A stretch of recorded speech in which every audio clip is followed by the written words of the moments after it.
إن الحمد لله نحمده ونستعينه ونستغفره ونعوذ بالله من شرور أنفسنا ومن سيئات أعمالنا. من يهده الله فلا مضل له ومن يضلل فلا هادي له. وأشهد أن لا إله إلا الله وحده لا شريك له. وأشهد أن محمدا عبده ورسوله صلى الله عليه وعلى آله وأصحابه والتابعين وتابع التابعين ومن تبعهم بإحسان إلى يوم الدين. يا أيها الذين آمنوا اتقوا الله حق تقاته ولا تموتن إلا وأنتم مسلمون. يا أيها الناس اتقوا ربكم الذي خلقكم من نفس واحدة وخلق منها زوجها وبث منهما رجالا كثيرا ونساء واتقوا الله الذي تساءلون به والأرحام إن الله كان عليكم رقيبا. يا أيها الذين آمنوا اتقوا الله وقولوا قولا سديدا يصلح لكم أعمالكم ويغفر لكم ذنوبكم ومن يطع الله ورسوله فقد فاز فوزا عظيما. أما بعد فإن خير الحديث كتاب الله وخير الهدي هدي محمد صلى الله عليه وعلى آله وسلم وشر الأمور محدثاتها فإن كل محدثة بدعة وكل بدعة ضلالة وكل ضلالة في النار.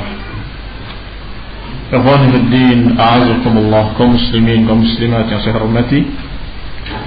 Kita akan membahas pada pagi hari ini insyaallah tentang wujud at-tajarrud lillah wa tahrim ittiba' al-hawa.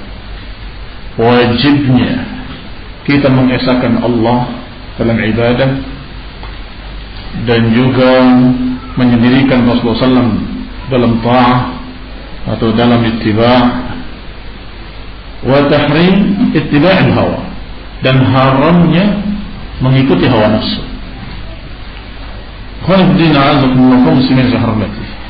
Kita ambil bab ini dari kitab Shalus Suyuq wal Sunnah ala ahli al-hawa wa ad'iyat as-sunnah yang ditulis oleh Syekh Thaqil Ibn Salfiq Al-Qasimi hafizahullahu ta'ala wa jazahullahu khairan.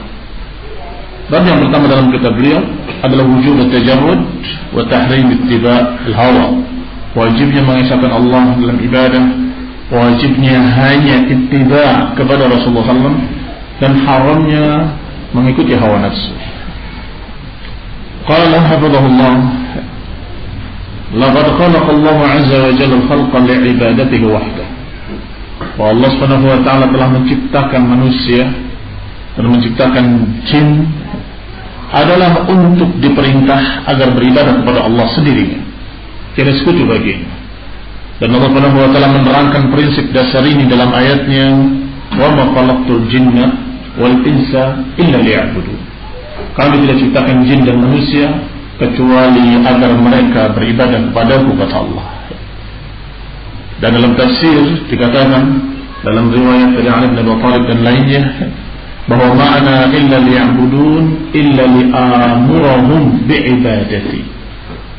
Tidaklah kami ciptakan jin dan manusia kecuali agar aku memerintah mereka, agar aku suruh mereka, agar mereka beribadah kepada Allah Subhanahu wa ta'ala. Makanya hikmah penciptaan manusia adalah agar mereka beribadah kepada Allah saja dan tidak beribadah kepada lainnya. Sedangkan makna ibadah adalah mengikhlaskan, memurnikan ketaatannya kepada Allah Subhanahu wa ta'ala, mentaati perintah-perintahnya, menjauhi larangan-larangannya. Dan inna minal ibadah, dan termasuk dalam ibadah adalah at-taslim. At-taslim artinya menyerah, pasrah, tunduk patuh kepada apa yang diperintahkan oleh Allah Subhanahu wa ta'ala. Ini termasuk ibadah, bahkan intinya ibadah. Maka Allah berfirman, "Fala wa rabbika la yu'minun hatta yuhakkimuka fima shajara bainahum thumma la yajidu fi anfusihim harajan mimma qadait wa yusallimu taslima. Kata Allah, tidak demi Rabb. Allah bersumpah dengan dirinya, fala wa rabbika la yu'minun, tidak demi Rabb, mereka tidak beriman hingga mereka mau berhukum kepada engkau wahai Rasul.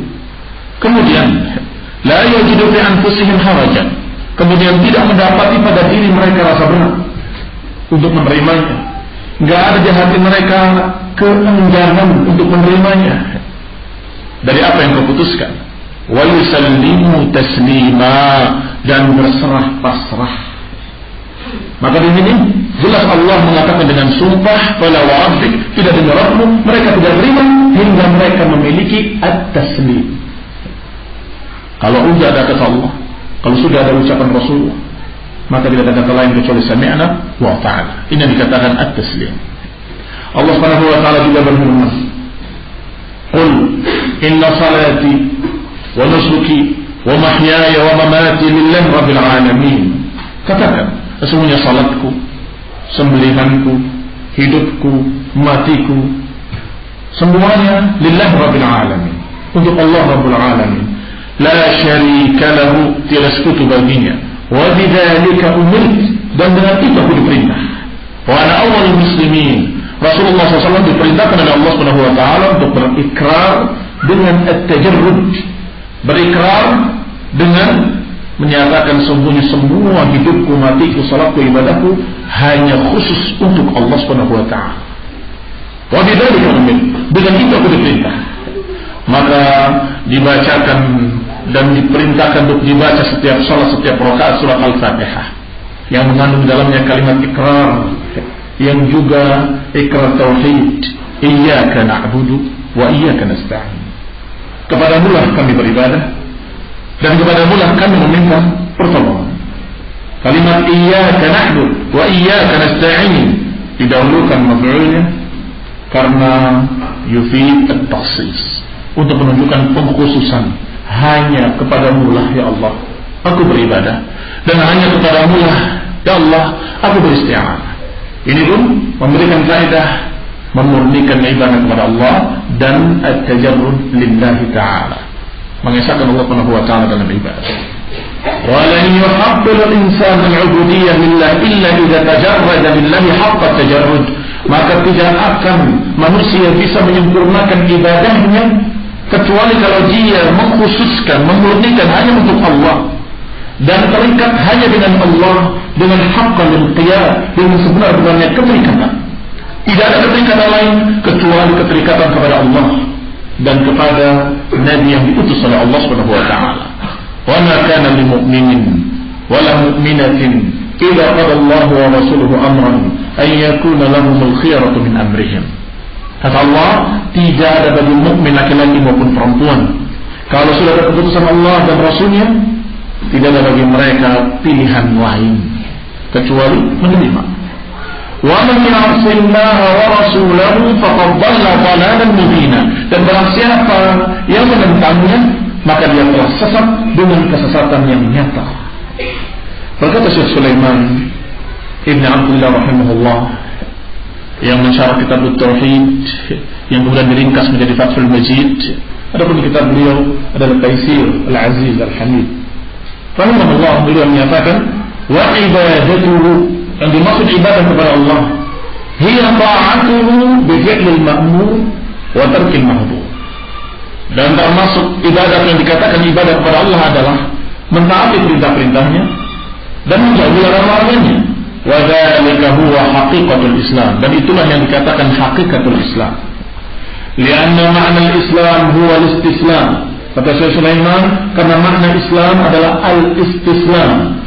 Dan al-istislam adalah taslim, berserah diri atau pasrah, siap untuk diperintah, siap untuk dilarang, siap untuk diatur. Maka seakan-akan ketika orang masuk Islam menyatakan, ya Allah, aku telah menyerahkan diriku kepadamu, silakan kau perintahkan apapun aku akan taati. Atau engkau larang aku dari sesuatu, aku akan tinggalkan apa yang engkau larang ya Allah. Aku siap untuk tunduk, siap untuk patuh. Itu dikatakan al-istislam. Sehingga agama yang dikatakan al-Islam. Al-Islam wal istislam lillahi al-mutadammin ghayat al-inqiyad. Kata Syekh Sulaiman rahimahullahu taala, maka yang namanya Islam adalah al-istislam, berserah diri, yang terkandung dalamnya sepuncak-puncak keterikatan atau setinggi-tinggi keterikatan. Fi ghayatil dhulli wal khudu', yaitu di puncak kerendahan dia di hadapan Allah, merendah serendah-rendahnya di hadapan Allah, dan tunduk setunduk-tunduknya di hadapan Allah, dan dia terikat dengan sebenar-benarnya keterikatan. Ini dikatakan al-Islam. Demikian ucapan beliau rahimahullahu ta'ala. Wa qala aydan, dan juga beliau berkata, wa tahqiqut tauhid huwa ma'rifatuhu wal ittila' ala haqiqatihi wal qiyam biha ilman wa amalan. Juga beliau pernah berkata tentang makna tauhid adalah mengenali Allah Subhanahu wa taala. Tahqiq tauhid huwa ma'rifatuhu, mengenali keesaan Allah, mengenali tauhidullah, mengenali hak-hak Allah. Setelah tahu hak-hak Allah, al-qiyam biha ilman wa amalan, kemudian menegakkannya secara ilmu dan amal. Wa haqiqatu dzalik, maka hakikat yang demikian adalah injidabur ruhi ila Allah, terikatnya hati, tertariknya hati kepada Allah dengan rasa cinta, rasa takut, rasa harap, rasa bergantung, dengan berdoa, dengan memurnikan ibadah kepadanya, dengan mengagungkannya, membesarkannya, menghormatinya. Ini akan muncul dalam hati seseorang kalau dia sudah mengerti hakikat tauhid, hakikat la ilaha illallah. Ketika dia tahu bahwa hak Allah adalah diibadahi dan dia harus menyerah pasrah kepada Allah, kemudian kenal Allah dan kenal hak-haknya, pasti dia akan cinta kepada Allah, akan memuliakan Allah, meninggikan Allah, dan memurnikan ibadahnya hanya untuk Allah, dan dia serahkan seluruh hidupnya hanya untuk Allah Subhanahu wa taala. Itu ibadah dan itu tauhid. Wa bil jumlati, maka secara ringkasnya, fala yakunu fi qalbihi syai'un li ghairillah, maka ringkasnya tidak ada dalam hati ini satu keinginan pun yang bertentangan dengan keinginan Allah Subhanahu wa taala. Tidak ada satu keinginan pun yang bukan karena Allah Subhanahu wa taala. Wala iradata lima harrama Allah, dan tidak ada keinginan kepada apa yang Allah haramkan. Kita periksa diri kita, apakah kita masih menginginkan sesuatu yang haram? Apakah masih ada keinginan sesuatu yang bertentangan dengan perintah Allah dan Rasulnya? Kalau masih ada, belum sempurna tauhid. Tauhid kalau terwujud dalam hati seseorang, maka hati itu dipenuhi dengan cinta kepada Allah, sehingga dia hanya menginginkan apa yang diridai oleh Allah dan tidak memiliki keinginan pada apa yang diharamkan oleh Allah Subhanahu wa taala. Demikian kata Syekh rahimahullahu taala. Qala wala karahata lima amar Allah, dan sebaliknya enggak ada kebencian pada apa yang Allah perintahkan. Pada apa-apa yang Allah perintahkan enggak ada rasa kebencian atau ketidaksukaan, enggak ada.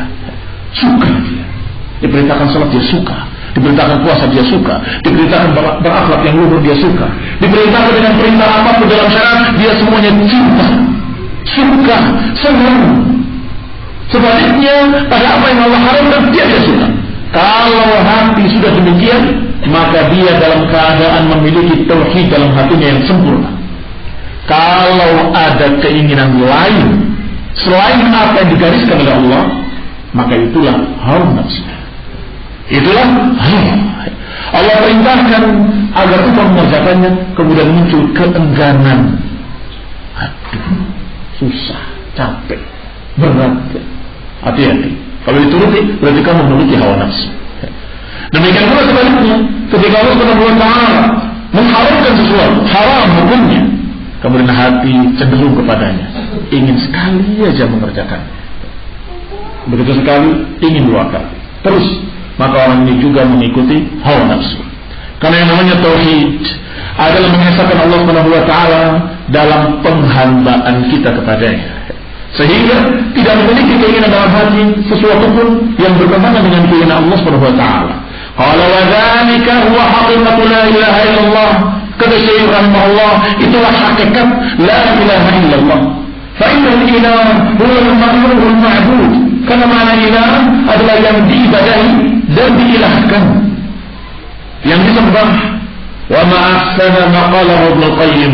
Sungguh bagus sekali apa yang dikatakan oleh Ibnu Qayyim rahimahullahu taala.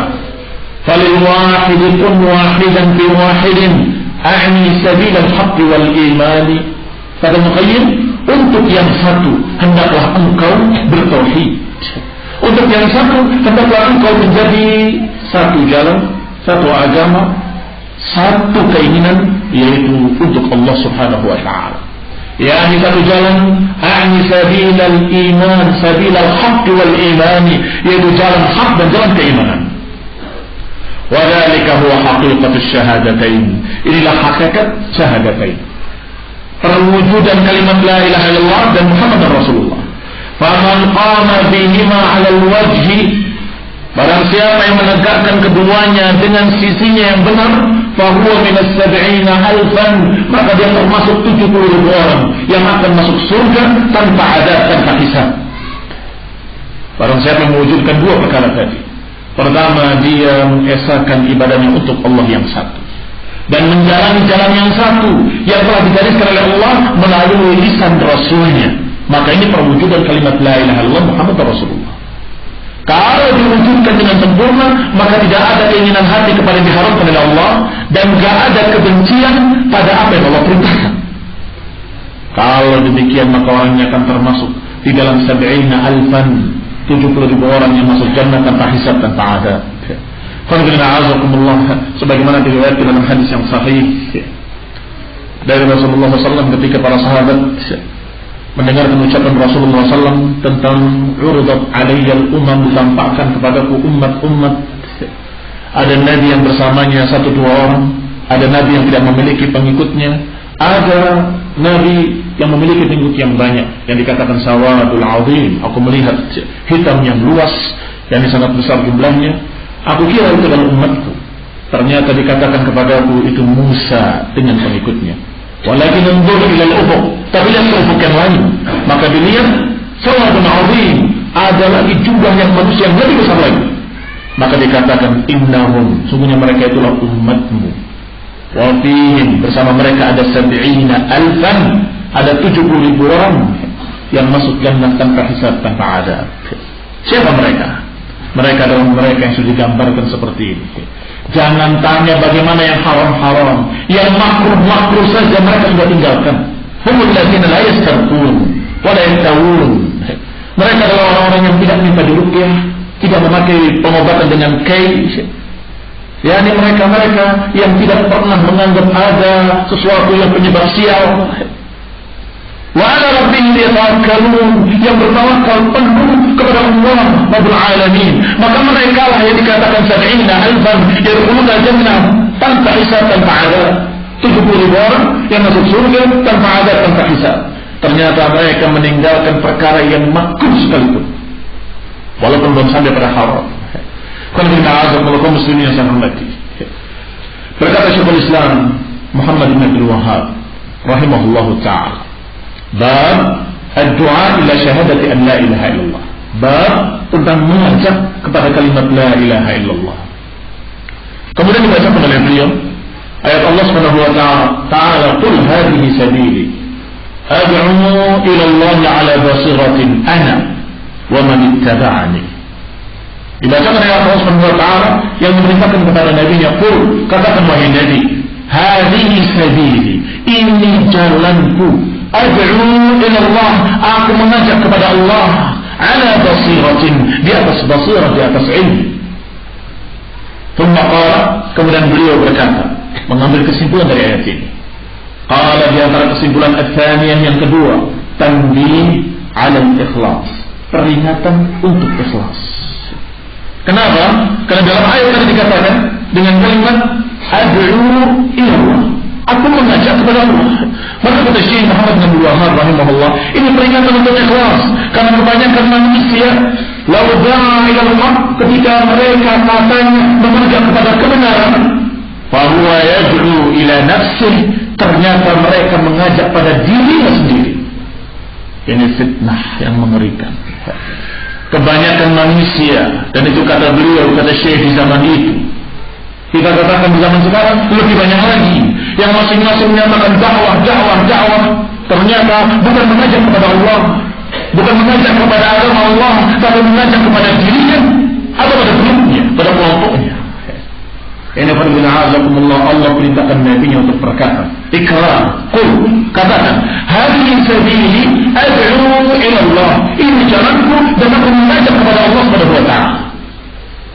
Ala basiratin, di atas ilmu. Basirah adalah derajat al-ilm, derajat ilmu yang paling tinggi, a'la derajat al-ilm, sebagaimana dikatakan oleh An-Nawawi rahimahullah bahwa derajat ilmu yang paling tinggi yang disebut basirah ini adalah kedudukan ilmu yang dipelajari kepada dirinya seperti kedudukan yang dilihat kepada mata.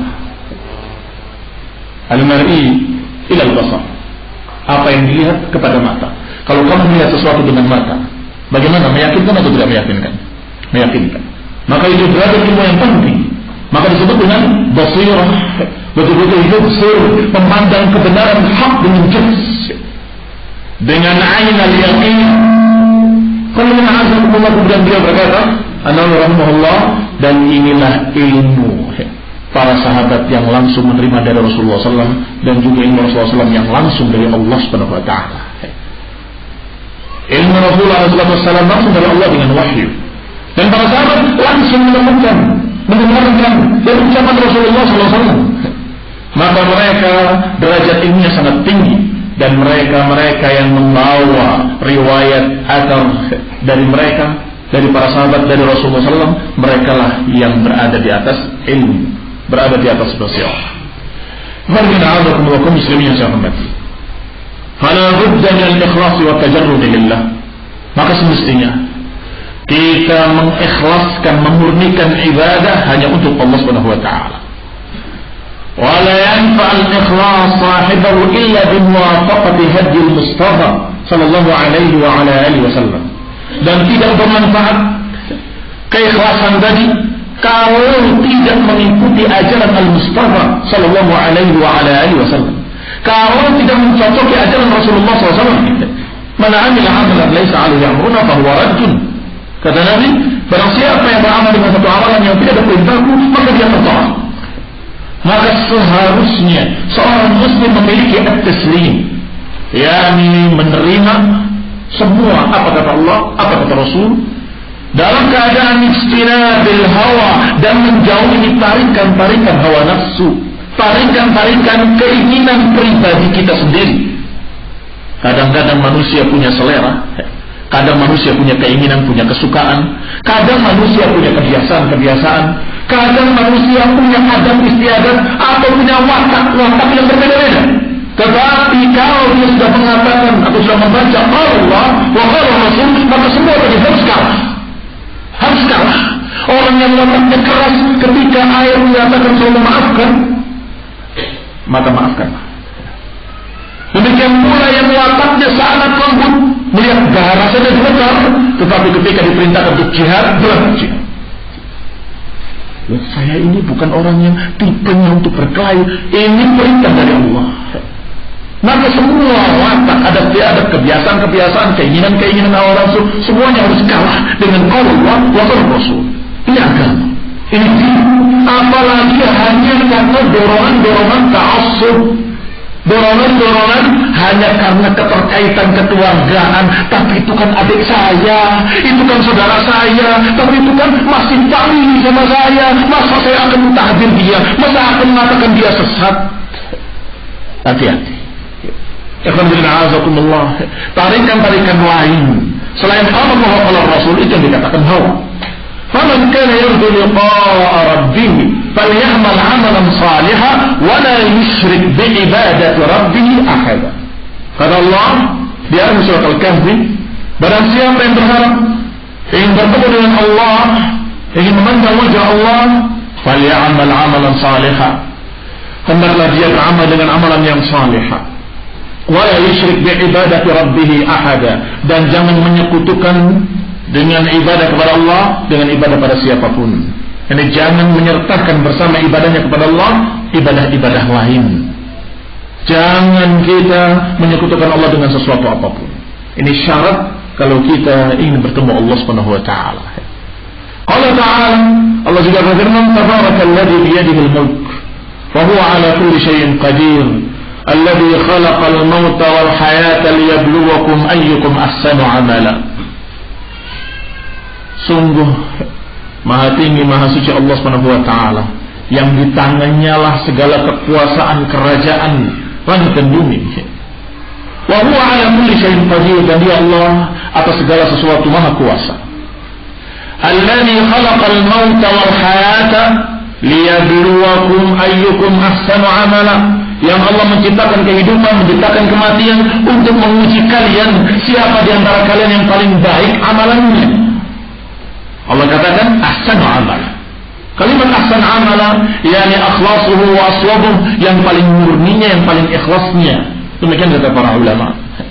Yakni diuji oleh Allah Subhanahu wa taala dengan adanya kehidupan, kematian, semuanya menguji kalian agar kalian terlihat apakah amalannya baik atau tidak baik, apakah amalannya ikhlas atau tidak ikhlas, ittiba kepada Rasul atau tidak ittiba. Kadang diuji dengan kebaikan, apakah dia bersyukur atau lupa diri. Kadang-kadang dia diberi ujian dengan sesuatu yang menyusahkan, apakah dia sabar atau putus asa, apakah dia sabar atau emosi. Ini semua ujian. Bisyarri wal khair fitnah, diuji dengan sabar, dengan khair, wasyarr, dengan kebaikan dan kejelekan. وَلَنَبْلُوَنَّكُمْ بِشَيْءٍ مِنَ الْخَوْفِ وَالْجُوعِ وَنَقْصٍ مِنَ الْأَمْوَالِ وَالْأَنْفُسِ وَالثَّمَرَاتِ وَبَشِّرِ الصَّابِرِينَ. Dan sungguh kami akan uji kalian dengan sekian macam bentuk, rasa takut, rasa sedih, keberatan, kesusahan, kelaparan, kekurangan buah-buahan, dan seterusnya. Apalagi di jalan dakwah, apalagi di jalan tauhid, di jalan sunnah, akan sekian banyak pertentangannya, ujian-ujiannya, lebih berat. Kalau mereka ahli dalal, ahli ahwa, para pengekor hawa nafsu, mereka mungkin merasa musuh mereka hanya satu, hanya ahli sunnah saja. Adapun yang lain sesama ahli bid'ah tidak boleh saling mendahului, nggak boleh saling mencerca kita. Nata'awan fima ittafaqna wa na'tajir ba'duna ba'dan fima ikhtalafna. Kita saling menghormati apa yang kita sepakat, dan kita menghormati apa yang kita berbeda. Bisa. Tetapi ahli sunnah menghadapi 72, bahkan bisa lebih dengan pecahan-pecahan dari satu persatunya. Maka menghadapi resiko yang lebih berat. Tetapi kita ingat Allah Subhanahu wa taala menyatakan dengan kalimat alladzi khalaqal mauta wal hayat liyabluwakum ayyukum ahsanu amala. Allah sengaja menjadikan kehidupan dan kematian untuk menguji kalian siapa yang paling baik amalannya. Maka ujian dalam bentuk apapun, di jalan dakwah, di jalan tauhid, di jalan sunnah, harus kita lewati dengan tegar dan sabar.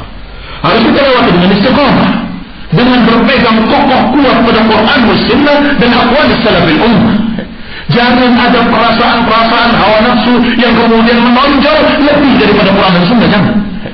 Jangan sampai kemudian kita berkesimpulan ini mereka harus kita bantai saja, kita sembelih satu-satu. Kamu melanggar. Padahal la yahillu damu imri'in muslimin illa bi ihda thalat. Tidak ada halal darah seorang muslim kecuali dengan 3. Kalau mereka masih muslimin, tidak halal darahnya. Karena jengkel Ustaz dengan kebid'ahannya. Iya, boleh marah kepada sesuatu yang kita pantas marah. Memang itulah yang diperintahkan. Kita benci kepada kebid'ahan, kita benci kepada kekufuran. Tetapi ketika sesuatu kemarahan kita melampaui batas, tidak boleh. Apakah tidak marah para sahabat ketika mereka akan haji ke Baitullahil Haram, ke Mekah, dihalangi oleh Quraisy, dan dilarang masuk Mekah. Para sahabat sudah mengatakan pada Nabi sallallahu alaihi wasallam, ya Rasulullah, kita larang saja. Kami orang-orang yang siap untuk bertempur, kami orang-orang yang kuat dan orang-orang yang berani melawan mereka. Ternyata yang dibacakan ayat Allah Subhanahu wa taala, wala yajrimannakum sana'anu qaumin ala an la ta'dilu i'dilu huwa aqrabu littaqwa. Janganlah kebencian kalian kepada satu kaum menyebabkan kalian berbuat tidak adil. I'dilu huwa aqrabu littaqwa, berbuat adillah, sesungguhnya keadilan itu lebih dekat kepada ketakwaan.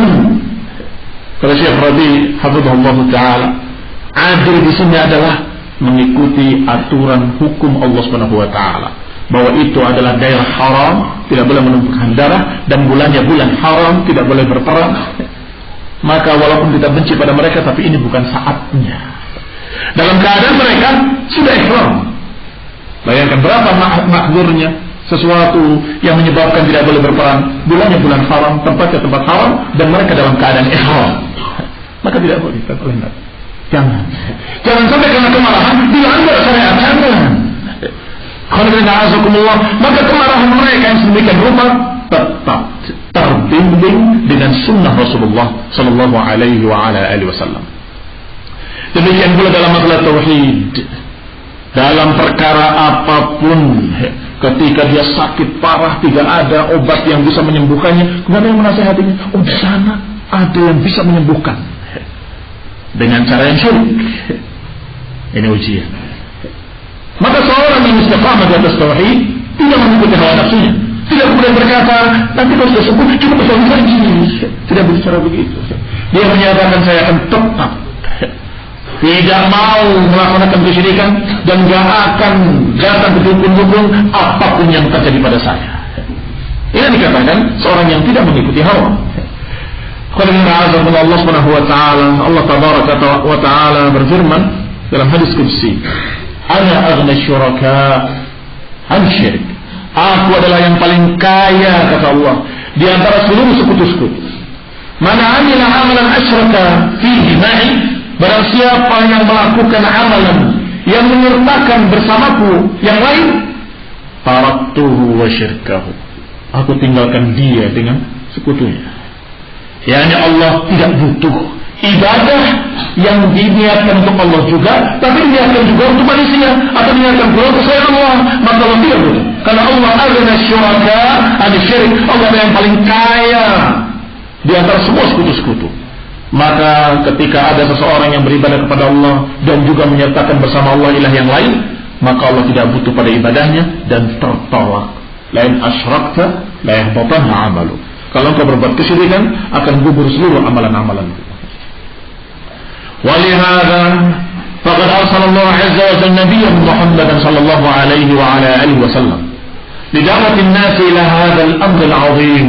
Oleh karena itu Allah Subhanahu wa taala mengutus nabinya, mengutus rasulnya sallallahu alaihi wa ala alihi wasallam untuk mengajak manusia kepada perkara ini, perkara yang agung, dan memperingatkan dari bahaya ittiba'il hawa. Diutus oleh Allah untuk mengajak manusia kepada tauhid, mengesahkan Allah dalam ibadah, dan menyendirikan Rasulullah dalam ta'ah, dalam ittiba', dan kemudian peringatan dari bahaya hawa nafsu. Bahaya nafsu itu sangat luas. Didirikan oleh para ulama bahwa semua keinginan lain yang bertentangan dengan Quran dan Sunnah, maka itu hawa nafsu. Maka bisa saja dorongannya nafsu duniawiyah, bisa nafsu kedudukan, bisa nafsu syahwat, bisa nafsu apapun. Yang jelas ketika dia tertarik dengan hawa nafsu tadi, meninggalkan menyelisihi Quran dan Sunnah, maka itu hawa. Rawal Bukhari fi sahihih, Imam Bukhari dalam sahihnya meriwayatkan dengan sanadnya sampai kepada Aisyah radhiyallahu taala anha. Qalat, berkata Aisyah, kana Rasulullah sallallahu alaihi wa ala alihi wasallam hadhihi al-ayah. Rasulullah sallallahu membacakan ayat ini. Huwa alladhi anzala 'alaikal kitaba minhu ayatun muhkamatun hunna ummul kitab wa ukhra mutasyabihat. Fa ammal ladzina fi qulubihim zaygun fayattabi'una ma tashabaha minhu ibtigha'al fitnah wa ibtigha'a ta'wili. Dikatakan oleh Rasulullah SAW, dibacakan ayat Allah, dialah Allah yang menurunkan kepadamu Alkitab. Di dalamnya ada ayat-ayat yang muhkamat, itulah induk kitab, wa ukhra mutasyabihat, dan lain ayat-ayat mutasyabihat. Ada yang muhkamat, ada yang mutasyabihat. Yang muhkam ada yang maknanya jelas, tegas. Adapun mutasyabihat yang maknanya bisa memiliki dua makna atau lebih. Fa'amal ladzina fi qulubihim zayg, adapun orang-orang yang di hatinya ada penyakit, maka mereka mengikuti ma tasyabaha minhu, mereka mengikuti yang tasyabaha, yang samar-samar, yang dalam keadaan memiliki makna dua atau lebih, untuk cari fitnah, cari takwilnya, untuk menyelewengkannya. Maka kata Aisyah, qalat, berkata Aisyah, qala Rasulullah sallallahu alaihi wasallam, Rasulullah bersabda, فَإِذَا رَأَيْتَ الَّذِينَ يَتَّبِعُونَ مَا تَشَابَهَ مِنْهُ فَأُولَئِكَ الَّذِينَ سَمَّى اللَّهُ فَاحْذَرُوهُم. Maka kalau engkau melihat, idza ra'aiti alladzi yattabi'una ma tashabaha minhu, kalau engkau melihat orang yang mencari-cari ayat yang seperti itu untuk ditarik-tarik maknanya kepada makna lain, faulaika alladziina sammallah, maka mereka lah yang dimaksud oleh Allah Subhanahu wa taala. Fahdharuhum, maka hati-hatilah dari mereka. Dijelaskan bahwa orang-orang yang mencari-cari ayat mutasyabihat ibtigha' ta'wil, ibtigha' al-fitnah, itulah orang-orang yang dikatakan ahlul ahwa, orang-orang yang fi qulubihim zayg, yang dalam hati mereka ada sesuatu, ada penyimpangan, ada penyakit di dalamnya, sehingga mereka mencari ayat-ayat yang samar-samar maknanya untuk cari fitnahnya, untuk cari ta'wilnya. Maka kata Nabi, hati-hati dari mereka. Fahdharuhum.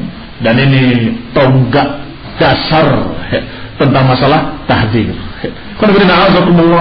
Sehingga mereka yang menyatakan tidak perlu tahdir-tahdiran adalah orang yang tidak kenal Rasulullah SAW dan ucapannya dalam hadis yang sahih dalam Sahih Bukhari.